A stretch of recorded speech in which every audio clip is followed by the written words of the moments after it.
I can care about Yu-Gi-Oh again.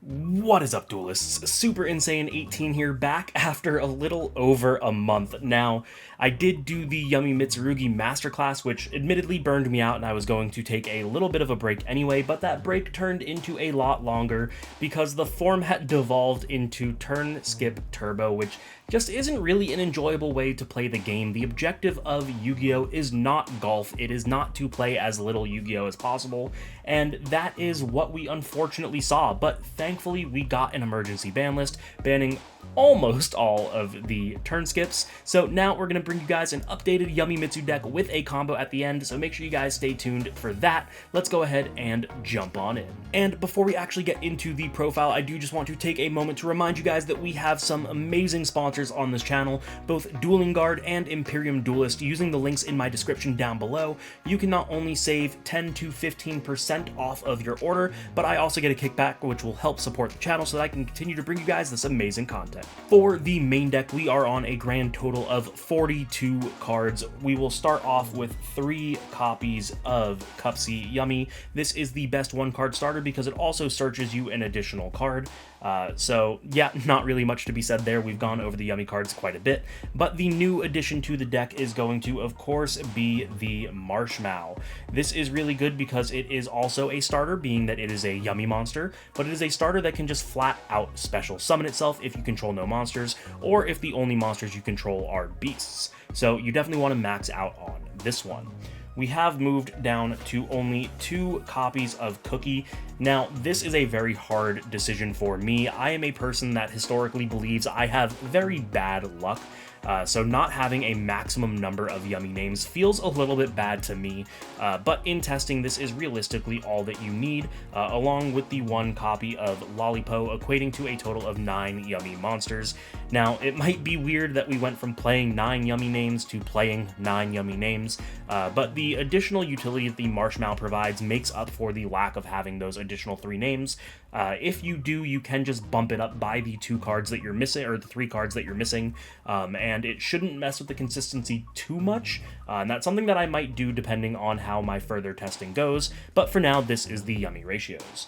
We are then on our Mitsurugi package with the 3 copies of Habetler. This is again a 1-card starter, along with our 1 copy of the Murakumo. This is one of the reasons to play this deck. It provides you with a ton of utility that Yummy needs, being able to have a board wipe, a pseudo Omni Negate or hand rip, and then just the utility of being able to search additional cards is incredible.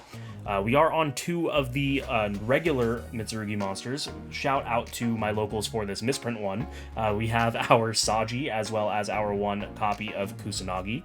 Technically speaking, you can drop the Kusanagi if you want to. It is not mandatory for some of the lines that you'll see a lot of other players using, but that does segue nicely into our next card, which is actually going to be the Snake Eyes Birch, which is one of the reasons we are playing both of these names.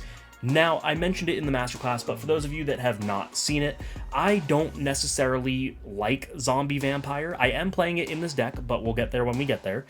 Zombie Vampire is very luck dependent. You have to hit either a level 1 or a Yummy name from either your or your opponent's deck in order for that to equate to Mitsurugi bridging into your Yummy package, and I don't want to have to rely on luck. I would rather have a guaranteed combo line. So go check out that masterclass. It will showcase how you utilize the Birch to get into the combo line, but I will explain it a little bit later as we're going over the extra deck as well. The one thing that I do want to mention before moving on from the Birch is that Birch is never a brick, because if you do not have any other playable cards, that means you are stacked up on hand traps, and if you normal a hand trap and link it into Almirage, Almirage is a fire, special summon Birch, link 1 plus level 1 Birch equals Cupsy, so this card will never brick you. I just want to get that out of the way before people tell me it's a brick. I think that I would much rather have the guaranteed combo to bridge my engines and not play a brick, so I think it's definitely worth it. Then we have a bunch of hand traps. Of course, we are on our 3 copies of the Fuwalos. This is just Diet Max C. We still have 3 Ash Blossom because it is the most generic hand trap. We are then on 3 Ghost Bell. This is playing very big double duty in this deck. Not only is it very good into opposing Yummies or Mitsurugis or anything like that, but we are going to see a resurgence in gameplay from Branded because of the new structure decks that came out, and unfortunately, as I said, they have hit almost every single turn skip. Something like Ido is still a very big threat, so I want to be able to make sure that my opponent's not going to give me an Ido, which is why we are playing Ghost Bell as well. We are on 3 Droll and Lockbird in a format where Mitsurugi and Yummy are the top contender decks. Droll and Lockbird becomes a very, very good card, and additionally, since I did mention that we are actually still, or not still, but actually on Zombie Vampire as well, it adds another level 1 into our package as well. Onto the spells, we have our 2 one-ofs for Yummy. We have the Mignon Field Spell and the Surprise. You don't need any more than that, especially with Mao being able to get back your Surprise very, very easily. We are on 3 Pre-Preparation of Rites. This is, again, 1-card combo, but only if you play the Zombie Vampire. This does not, or actually, no, you don't need the Zombie Vampire for this. We'll show you guys in the combo, but yeah, this is just a 1-card combo because it gets you Habakiri to your hand. We have our 3 copies of Mitsurugi Prayers. This is a 1-card combo, but only if you have the Zombie Vampire, because if you are doing the Zombie Vampire line, you don't need Prayers, so you can Prayers to search for your Habakiri, but if you are doing the Snake Eye Birch line, you do need Prayers for your combo, which means you can't actually start with it. We have the 1 Mitsurugi Mirror and the 1 Mitsurugi Ritual as our ritual spells, and that's going to do it for the actual engine cards. The final 4 cards of our deck are going to be 3 Forbidden Droplet. This is just very good at turning off crucial endboard pieces for the format, as well as getting rid of Ido. If your opponent does Ido lock you, just send it for cost and then you're good to go. And the final card is going to be the 1 of Called by the Grave, but that's going to do it for the main deck. Let's show you guys the extra. For the extra deck, of course, we have our Yummy Synchro monsters. We have the 1 of Cupsy, the 1 of Lollipo, and the 1 of Cookie. You don't need any more, you don't need any less. They are incredibly recurable and incredibly easy to make. We have our 1 Samsara Sorrow Cat, which is the replacement for Martial Metal Marcher. Again, I talked about this a lot in the masterclass that I did a little over a month ago, as well as the Herald of the Arclight, which you can easily make and recycle with the Sorrow Cat now. We are playing 2 Xyz monsters. Of course, we have our Infernal Flame Banshee, which is how you are actually going to bridge your Mitsurugi engine. You use the Mitsurugi engine to summon both of your level 4s, overlay both into the Banshee, making sure that it is in the extra monster zone. Banshee can search for the Gravity Control, or not the Gravity Control, Banshee can search for the Snake Eye Birch. You special the Birch because you have a fire, then you turn this into the Gravity Controller. Gravity Controller being a Link 1, plus the level 1 Snake Eyes Birch equates to full Yummy combo. We are on the 1 copy of Zombie Vampire. The reason that we have decided to play both of these is because I still vastly prefer that we have the guaranteed engine rather than the luck-based engine. However, there are some times where maybe you have to go for this play. Maybe Prayers was your only starter, and so you need to go for the Zombie Vampire route.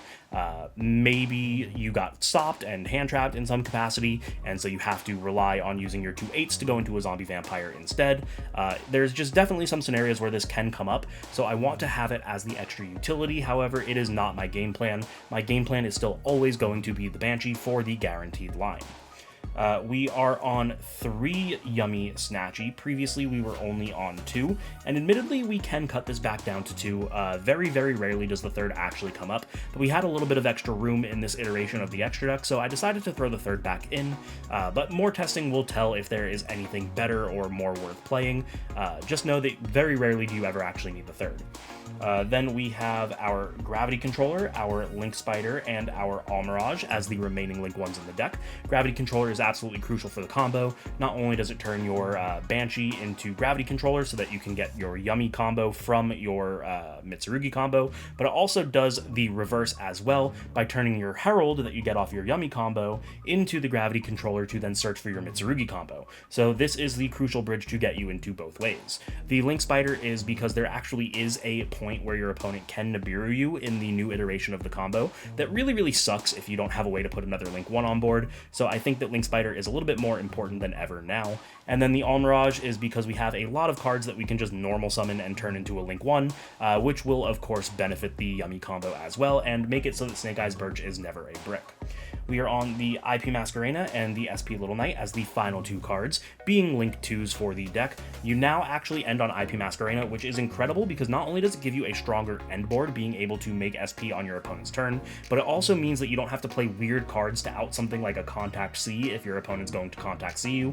Now you just play IP naturally, so you can just get rid of the Contact C, which is incredible. So that's going to be the extra. Let's show you guys the combo. And for today's combo, we are going to be showing you a 1.5 card combo utilizing any Yummy name and a discard. It really can be any Yummy name. I'm just starting with Cupsy because it's the best one, but you should be able to intuit how it works. So we're going to show you guys the combo, but before I do just want to say that if you want another dedicated combo tutorial for Mitsurugi Yummy showcasing all of the newer lines now that we have Marshmallow, let's go ahead and get this video to 100 likes. That will tell me that you guys want to see it, so let's show you guys the combo. We will start off with the normal summon of the Cupsy Yummy, and that will of course activate its effect to add us our copy of Surprise, which we will just hold for later. Keep in mind, if you are starting with any of the other Yummy names, you're just going to search the Cupsy off of your Synchro, and then when you summon Cupsy, make sure that you search your Surprise. Really easy to understand and intuit. But we are going to go ahead and link off the Cupsy into our copy of Snatchy. Snatchy will then be able to activate its effect, allowing us to play the minion directly from our deck, which we can use to then target and re-special out our Cupsy from our graveyard. We can take the Snatchy and our Cupsy and perform a Synchro Summon into our copy of Cupsy Yummy Way, and Cupsy Yummy Way on summon will search for 2 Yummy names. We're going to search for Marshmallow and Cookie here. Make sure that if you didn't start with the Cupsy, one of these is Cupsy. You just want to make sure that you have the Marshmallow and the Cupsy in rotation. The other 2 names don't necessarily matter, though Cookie is better than Lollipo. And then of course we have to then discard a card, which is where that half card comes in play. We're just going to discard whatever card we don't necessarily need in our hand. We can then go ahead and special both of the Yummy names that we have searched. We want to make sure that we do both of these just because we are going to then Synchro Summon one of the names plus the Cupsy into our copy of Samsara Sorrowcat, and if we were not to special both names, if we still had the Mao in our hand, we can no longer special the Mao. But then we can take the Samsara and the Mao, and we are going to go ahead and synchro those off into our copy of Herald of the Arclight, and we want to make sure that it is specifically in the extra monster zone, because we need to then take it to link it off into our copy of Gravity Controller. Because the Herald was sent to the graveyard, we can search for a ritual monster or spell. Of course, that means we are going to add our copy of Habakiri. We can reveal that Habakiri that we just added, which will allow us to summon a Mitsurugi from deck and tribute a monster. We're going to summon out our Saji and immediately just tribute summon the Saji, because Saji gets its effect on summon or tribute, meaning we can then activate its effect to add us our copy of Mitsurugi Ritual. We will activate the Mitsurugi Ritual, and we are going to tribute the Habakiri from our hand to summon the Murakumo from our deck, and that is then going to allow us to use the effect of Habakiri, since it was tributed, to add us our copy of Mitsurugi Mirror from our deck to our hand. Now, we're not going to use Mitsurugi Mirror just yet. We're going to wait for a more optimal time just to play through certain interruptions, like maybe if our opponent held a Nibiru. But now what we're going to do is we're going to go ahead and summon out or rather use our Surprise to resummon back out our copy of Marshmallow. The cool thing here is that Marshmallow then activates on summon, allowing us to just add the Yummy Surprise back to our hand, meaning we didn't really lose any advantage. We can go ahead and take the Gravity Controller and the Marshmallow, and that will link into, or rather synchro into a copy of the Lollipo Yummy Way, which on summon, Lollipo Yummy Way can summon back 2 of our Yummy names. It does not matter which ones, because both of them are going to end up leaving the field anyway. But now what we can do is we can use the graveyard effect of our Samsara Sorrowcat, summoning it back to our side of the field by putting the Herald of the Arclight back into our extra deck. We just have to remember that this is banished when it leaves the field, and we can just go ahead and immediately synchro off the Sorrowcat and one of our level 1s to go back into our copy of Herald of the Arclight, meaning that when in previous combos we didn't actually make the Arclight until our opponent's turn, we just get to make it again on our turn and have the Omni Negate anyway. The next thing that we're going to do now that we have our Omni Negate back is activate our copy of Mitsurugi Mirror. We're going to go ahead and tribute the Murakumo to tribute, or rather ritual summon out the Habakiri back from our graveyard, and then that activates the effect of the Murakumo since it was tributed. It will allow us to add our copy of Prayers from our deck to our hand, and then resummon the Murakumo, re-establishing it on our side of the field as an additional interruption. The final thing that we want to do here is taking the Habakiri and whatever Yummy name we have left, we're going to link both of those into a copy of IP Masquerena, set our 2 cards, and pass our turn. So where does that leave us? Obviously we have our Omni Negate in our Herald, which is also a pseudo Floodgate depending on what our opponent is on. That could really hinder them. We have our Omni Negate or discard with the Murakumo. We have our tag out effects with our Lollipo, which is going to get us all of the typical Yummy interactions. We have an IP Masquerena, which will then be able to quick link into a SP Little Knight. And of course we still have our Surprise and our Prayers, meaning that Prayers will equate to a board wipe as well as additional searches, and Surprise can be either a reborn or a bounce for our opponent's cards. And since that was a 1.5 card combo, we still have 3 cards in our hand, and we play 12 hand traps, so likelihood that we still have at least 1 or 2 of those. Very, very strong card, or very, very strong combo, rather, and I hope you guys learned something. And there you guys have it. That is going to be the updated Mitsurugi Yummy deck profile and combo as well. Like I said before we did the combo, if you want to see a more dedicated combo video for this deck, make sure to get this video to 100 likes. That will be how I know you guys want to see it. I hope you guys enjoyed it, and if you did, you know the deal. Make sure to subscribe, hit the notification bell, like, comment, and share with your friends. As always, don't forget to check out the channel sponsors Dueling Guard and Imperium Duelist. Once again, the links in the description down below will not only get you a discount on your order, but help to support the channel so that I can continue bringing you guys this amazing content. Thank you so much for watching, and I will see you in the next one.